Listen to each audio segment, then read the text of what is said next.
आळे फाटा या ठिकाणी माळी समाज मोठ्या प्रमाणात आहे।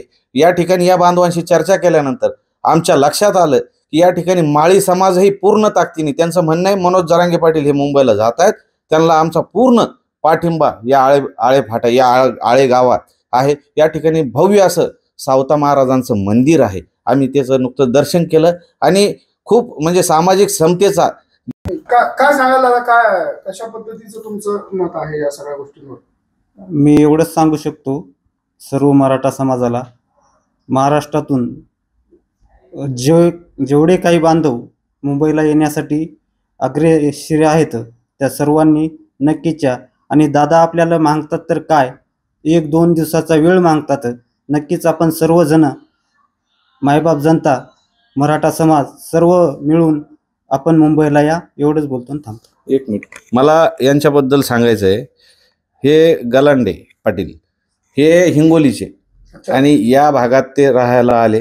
आता मनोज दादांनी तिकडे सांगितलं की बा प्रत्येकाने आपापल्या पद्धतीने काम करा।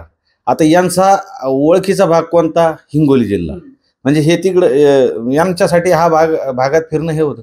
पण या सर्व बांधवांशी, या पश्चिम महाराष्ट्रातल्या लोकांशी समन्वय साधून आपलं काहीतरी समाजाला देणं लागतं, त्यासाठी यांनी चांगल्या प्रकारे मराठा समाज अवेअर करण्याचं काम, जसं हिंगोलीत तर ते करतातच, या ठिकाणी या सर्वांशी समन्वय साधून, आता जसं रात्रीपासून बघितलं मी, रात्री आपण आलो या ठिकाणी तर यांच्याशी समन्वय साधला यांनी, इथल्या बांधवांशी, जसं हे सर्व यांनी आमची बाहेरून येऊन इकडे खूप चांगल्या पद्धतीचं काम, म्हणजे सांगायचं तात्पर्य की तुम्ही व्यवसायानिमित्त कुठेही असू द्या महाराष्ट्रात, कुठे कोणी पुण्याला राहतं, कोणी मुंबईला राहतं, तर आपापल्या पद्धतीनं समाजामध्ये जागरूकता आणा आणि जास्तीत जास्त समाज कसा मुंबईला नेता येईल याचा प्रयत्न करा, हेच आव्हान आम्ही तुम्हाला या माध्यमातून करतोय। धन्यवाद। काय सांगाल साहेब, काय मत आहे तुमचं या सगळ्या गोष्टींवर? आम्ही मगाशी सांगितल्याप्रमाणे जय शिवराय, आमची जी भूमी आहे जुन्नर तालुक्याची छत्रपती शिवरायांची जन्मभूमी आहे। छत्रपती शिवरायांनी जी शिकवण आपल्या सर्वांना दिलेली आहे की येणाऱ्या सर्वांचं स्वागत करणं हे प्रथमतः आपलं काम आहे। हा जरी मराठा समाजाच्या मागण्यांसाठी जरी हा मोर्चा असेल, परंतु आम्ही ज्या भागात राहतो हा भाग खूप चांगला आहे। या ठिकाणी आम्ही ओबीसी समाज असेल किंवा बाराबलदार समाज असेल, ही सर्व मंडळी आम्ही एकत्र असतो। उद्या कुणाच्याही सुखदुःखात असलं तर आम्ही सर्व मंडळी एकमेकांच्या सुखदुःखात हजर असतो। आणि उद्या ओबीसीचा जरी मोर्चा असेल तर आमचे सर्व मंडळी त्यांना जे काही नियोजन असेल त्या नियोजनामध्ये सहभागी होत असतात।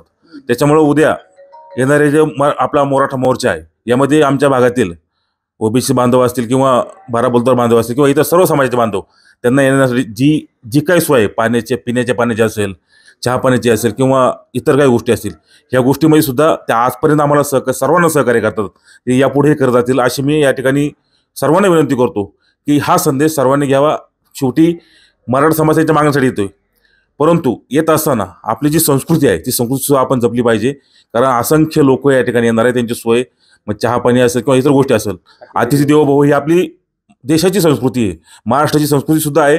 त्यामुळे निश्चितच येणाऱ्या सर्व मराठा समाज बांधवांची सोय आम्ही सर्व समाज बांधव, आम्ही सर्व जाती धर्मातील लोक एकत्र येऊन या ठिकाणी करणार आहोत, अशी मी या ठिकाणी आपल्याला सांगू इच्छितो।